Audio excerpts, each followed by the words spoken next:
The world's biggest tourism trade fair just wrapped up in Madrid, and what happened there is going to shape the future of travel. Thousands of experts from over 150 countries showed up to discuss what's next. New destinations opening up, experiences that you've never seen before, and some honest conversations about the real challenges in tourism right now. Whether you work in a sector or you just love to travel, here's what you need to know about FITUR 2026 and the future of tourism.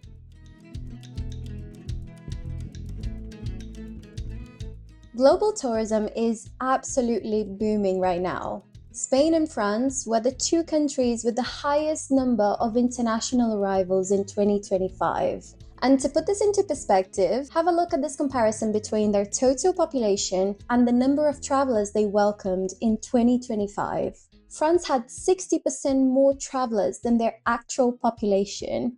Spain had nearly 2 tourists for every resident, which is wild. Now, can you guess the top 10 countries with the highest increase in the number of tourists between 2024 and 2025?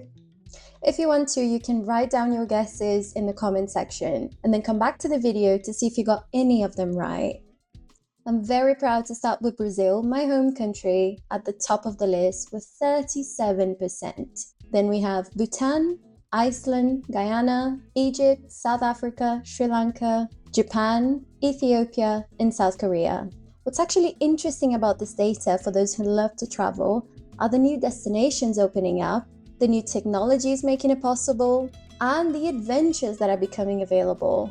And you can check out this data for specific countries and regions directly on the UN Tourism Dashboard, and I'll leave the link in the description. And now let's talk about what really stood out.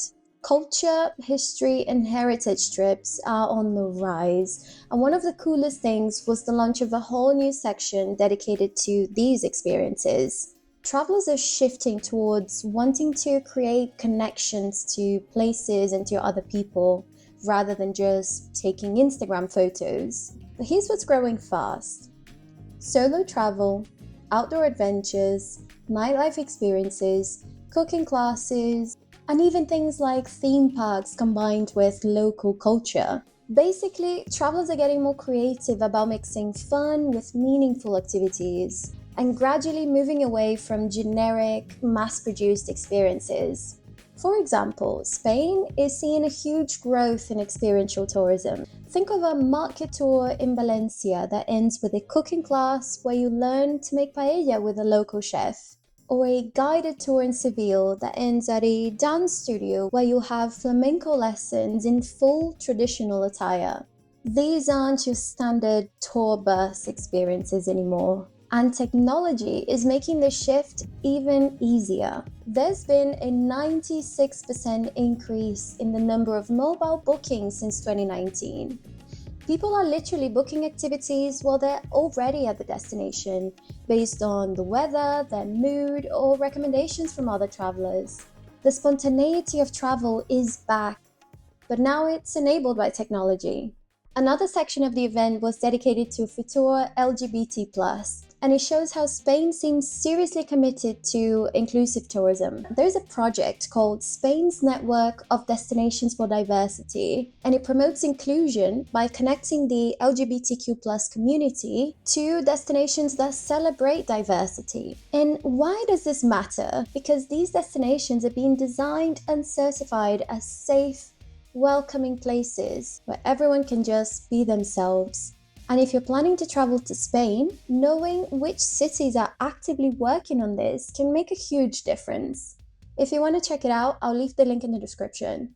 At the Summit on Tourism Communication, they tackled something that we need to talk about: the tension between tourism growth and the quality of life for local populations. Some European destinations are dealing with what's being called tourism phobia, with people feeling overwhelmed by the number of visitors coming to their towns and the consequences of mass tourism, which is a very legitimate concern. Barcelona, Venice, Amsterdam, you've probably heard the stories, but I appreciated that at the summit they weren't shying away from this topic, but actually discussing it and trying to find potential solutions. The conversation was about balance. So, how do you spread visitors out, not just to other neighborhoods, but throughout the year? And how do you benefit the local populations without just exploiting or extracting something from them? For instance, someone talked about moving away from influencer marketing that just tries to go viral and focusing instead on more sustainable strategies focused on slow tourism, for example. There was also a whole panel about fighting misinformation because manipulated images and videos that sometimes go viral create a huge problem of destinations that don't exist or that in real life can look very different from what a traveler expects based on what they saw online. So yeah, fact-checking matters even for travel content. I'd say the key takeaway is that in the industry, these issues are being taken seriously and discussed constantly. Whether they actually follow through with solutions is what we'll need to watch.